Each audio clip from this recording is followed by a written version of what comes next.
ரோட்டில் நடந்து போயிட்டு இருக்க ஒரே கால் வலியாக இருந்துச்சு, தாகமாக இருக்குன்னு சொன்னப்போ என் ஃப்ரெண்டு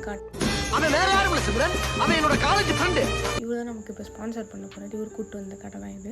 வாங்க உள்ளே போகலாம். உள்ளே போய் பார்த்தோன்னே ஆம்பியன்ஸ்லாம் பார்க்குறப்ப ரொம்ப நீட்டாக வச்சுருந்தாங்க. எனக்கு ரொம்பவே பிடிச்சிருந்தது இந்த சீட்ஸ் எல்லாமே உட்காந்து சாப்பிட்றதுக்கு.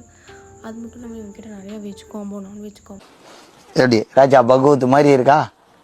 நான் காட்டுற ஓட்டத்தை இப்படி சீன் போட வேணாம் சொல்லிட்டு கடை கடன் போயிட்டு நம்ம இன்னும் கடை எடுத்து என்னென்னலாம் இருக்குன்னு சர்ச் பண்ணோம். சரி நம்ம எதுக்கு இங்கே வந்தோம், தாகமாக இருக்குன்னு மில்க் ஷேக் குடிக்க தானே வந்தோம், அந்த வேலையை பார்ப்போம்னு சொல்லிட்டு மில்க் ஷேக் ஒன்று ஆர்டர் பண்ணியிருந்தோம். 5 மில்க் ஷேக் ஆர்டர் பண்ணியிருந்தோம். சாக்லேட்டு, பெல்ஜியன் சாக்லேட்டு, அதுக்கப்புறம் ஆர்டர் பண்ண எல்லாமே வந்துச்சு. ஃபஸ்ட்டு என்னோட தான் ட்ரை பண்ணி பார்த்தேன். ஸ்வீட்டாக இருந்துச்சு, எனக்கு சுத்தமாக பிடிக்கல அது பெல்ஜியன் சாக்லேட்டு. சரி ஓகே ஃப்ரெண்டு எப்படி இருக்குது, நம்மள் தான் நல்லா இல்லை போல, அவள் தான் நல்லாயிருக்கும் அப்படின்னு ட்ரை பண்ணி பார்த்தேன். சாக்லேட்டும் அதே மாதிரி தான் கிட்டத்தட்ட சேம் தான் இருந்துச்சு, எனக்கு பிடிக்கல. அடுத்து ஓரியோ ட்ரை பண்ணி பார்த்தேன். ஓரியோ பற்றி சொல்லியே ஆகணும், அதோட டேஸ்ட் எனக்கு ரொம்பவே பிடிச்சிருந்தது. சரி எனக்கு கொடுக்கவே மனசு இல்லை, சரி அவள் ஆர்டர் பண்ணிட்டான் அப்படின்னு சொல்லி திருப்பி கொடுத்துட்டேன். அதுக்கப்புறம் என்ன, மற்ற 2 பேர் நமக்கு கொடுக்கல டேஸ்டிங்க்கு, அவங்களே குடிச்சு முடிச்சிட்டாங்க. சரி நம்ம வாங்கினது நமக்கு தான் ஆர்டர் பண்ணிட்டு நம்ம வேலை முடிஞ்சிடுச்சு, நம்ம கிளம்பிட்டோம். வரட்டேன்.